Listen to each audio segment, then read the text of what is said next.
450 from Paddington, a mystery novel by Agatha Christie. Chapter 1. Mrs. McGillicuddy panted along the platform in the wake of the porter carrying her suitcase. Mrs. McGillicuddy was short and stout, and the porter was tall and free-striding. In addition, Mrs. McGillicuddy was burdened with a large quantity of parcels, the result of a day's Christmas shopping. The race was therefore an even one, and the porter turned the corner at the end of the platform whilst Mrs. McGillicuddy was still coming up the straight. Number 1 platform was not at the moment unduly crowded, since a train had just gone out, but in the no man's land beyond, a milling crowd was rushing in several directions at once, to and from undergrounds, left luggage offices, tea rooms, inquiry offices, indicator boards, and the 2 outlets, arrival and departure, to the outside world. Mrs. McGillicuddy and her parcels were buffeted to and fro, but she arrived eventually at the entrance to number 3 platform and deposited 1 parcel at her feet whilst she searched her bag for the ticket that would enable her to pass the stern, uniformed guardian at the gate. At that moment, a voice, raucous yet refined, burst into speech over her head. "The train standing at platform 3, the voice told her, is the 450 for Brackhampton, Milchester, Waverton, Carville Junction, Wroxeter, and stations to Chadmouth. Passengers for Brackhampton and Milchester travel at the rear of the train. Passengers for Vanquay change at Wroxeter." The voice shut itself off with a click and then reopened conversation by announcing the arrival at platform 9 of 435 from Binghamton and Wolverhampton. Mrs. McGillicuddy found her ticket and presented it. The man clipped it, murmured, "On the right, rear portion." Mrs. McGillicuddy padded up the platform and found her porter looking bored and staring into space outside the door of a third-class carriage. "Here you are, lady." "I'm traveling first class," said Mrs. McGillicuddy. "You didn't say so," grumbled the porter. His eye swept her masculine-looking pepper and salt tweed coat disparagingly. Mrs. McGillicuddy, who had said so, did not argue the point. She was sadly out of breath. The porter retrieved the suitcase and marched with it to the adjoining coach where Mrs. McGillicuddy was installed in solitary splendor. The 450 was not much patronized, the first-class clientele preferring either the faster morning express or the 6:40 with dining car. Mrs. McGillicuddy handed the porter his tip, which he received with disappointment, clearly considering it more applicable to third class than to first-class travel. Mrs. McGillicuddy, though prepared to spend money on comfortable travel after a night journey from the north and a day's feverish shopping, was at no time an extravagant tipper. She settled herself back on plush cushions with a sigh and opened her magazine. 5 minutes later, whistles blew and the train started. The magazine slipped from Mrs. McGillicuddy's hand. Her head dropped sideways. 3 minutes later, she was asleep. She slept for 35 minutes and awoke refreshed. Resettling her hat, which had slipped askew, she sat up and looked out of the window at what she could see of the flying countryside. It was quite dark now, a dreary, miserly December day. Christmas was only 5 days ahead. London had been dark and dreary. The country was no less so, though occasionally rendered cheerful with its constant clutters of lights, and the train flashed through towns and stations. "Serving last tea now," said an attendant, whisking open the corridor like a djinn. Mrs. McGillicuddy had already partaken of tea at a large department store. She was for the moment amply nourished. The attendant went on down the corridor, uttering his monotonous cry. "Serving last tea now." Mrs. McGillicuddy looked up at the rack where her various parcels reposed with a pleased expression. The face towels had been excellent value and just what Margaret wanted. The space gun for Robbie and the rabbit for Jean were highly satisfactory, and the evening coatee was just the thing she herself needed. Warm but dressy, the pullover for Hector too. Her mind dwelt with approval on the soundness of her purchases. Her satisfied gaze returned to the window. A train traveling in the opposite direction rushed by with a screech, making the windows rattle and causing her to start. The train clattered over points and passed through a station. Then it began suddenly to slow down, presumably in obedience to a signal.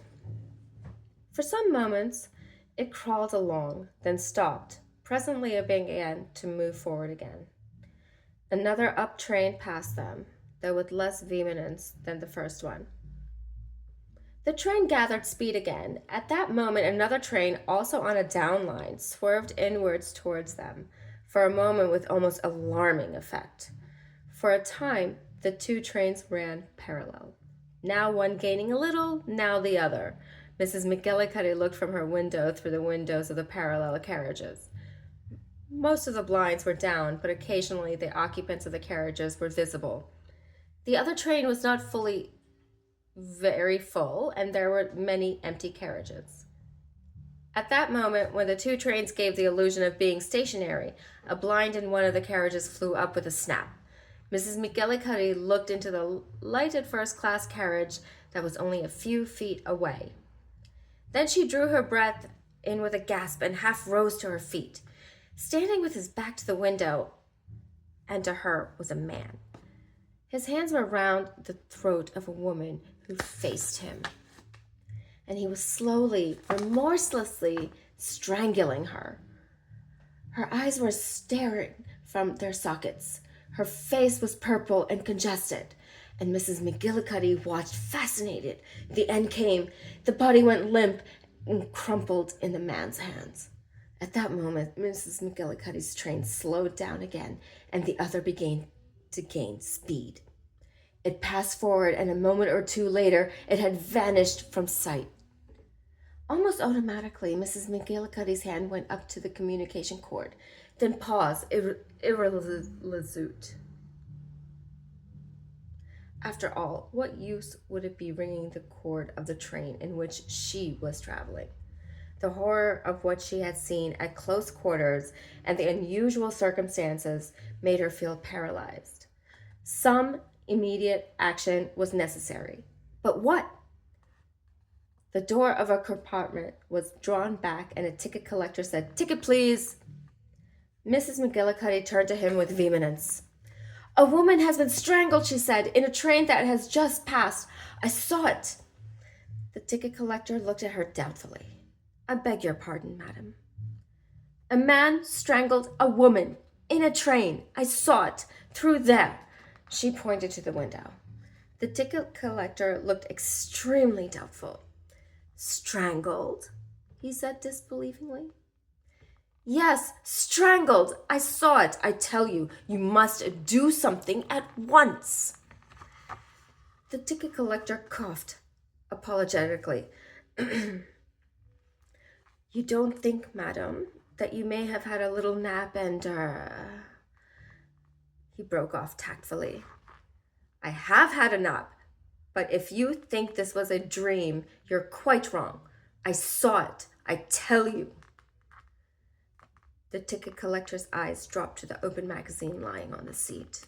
On the exposed page was a girl being strangled whilst a man with a revolver threatened the pair from an open doorway.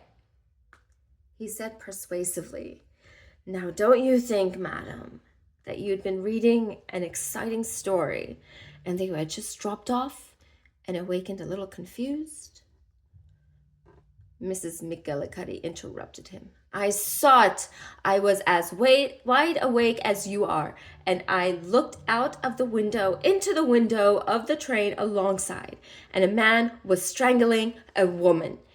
And what I want to know is, what are you going to do about it?" "Well, madam, you're going to do something, I suppose." The ticket collector sighed reluctantly, glanced at his watch. "We shall be at Binghamton in exactly 7 minutes. I'll report what you've told me. In what direction was the train you mentioned going?" This direction, of course. You don't suppose I'd have been able to see this if a train had flashed past going in the other direction? The ticket collector looked as though he thought Mrs. McGillicuddy was quite capable of seeing anything anywhere as a fancy took her, but he remained polite. You can rely on me, madam. I will report your statement. Perhaps I might have your name and address just in case. Mrs. McGillicuddy gave him the address where she would be staying for the next few days and her permanent address in Scotland, and he wrote them down. Then he withdrew with the air of a man who has done his duty and dealt successfully with a tiresome member of the traveling public. Mrs. McGillicuddy remained frowning and vaguely unsatisfied. Would the ticket collector report her statement? Or had he just been soothing her down? There was, she supposed vaguely, a lot of elderly women traveling around, fully convinced that they had unmasked communist plots, were in danger of being murdered, saw flying saucers and secret spaceships, and reported murders that had never taken place.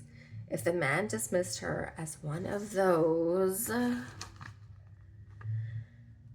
The train was slowing down now, passing over points and running through the bright lights of a large town.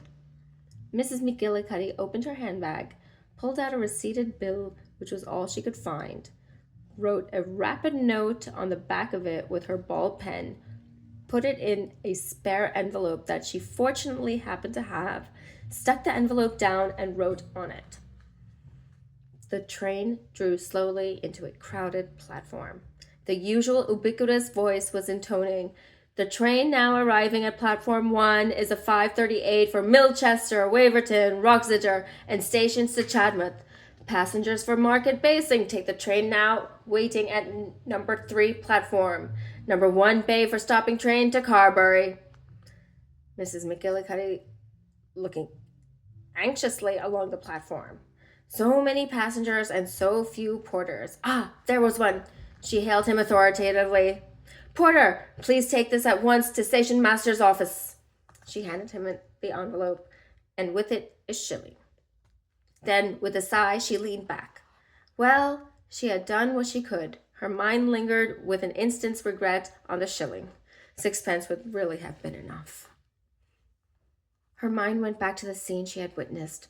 Horrible, quite horrible. She was a strong-nerved woman, but she shivered. What a strange, what a fantastic thing to happen to her. Elspeth McGillicuddy, if the blind of the carriage had not happened to fly up. But that, of course, was Providence. Providence had willed that she, Elspeth McGillicuddy, should be a witness of the crime. Her lips set grimly. Voices shouted, whistles blew, doors were banged shut. The 5:38 drew slowly out of Braghampton station. An hour and 5 minutes later, it stopped at Milchester. Mrs. McGillicuddy collected her parcels and her suitcase and got out. She peered up and down the platform. Her mind reiterated its former judgment. Not enough porters. Such porters as there were seemed to be engaged with mail bags and luggage vans. Passengers nowadays seemed always expected to carry their own cases. Well, she couldn't carry her suitcase and her umbrella and all her parcels. She would have to wait. In due course, she secured a porter. "Taxi? There will be something to meet me, I suppose."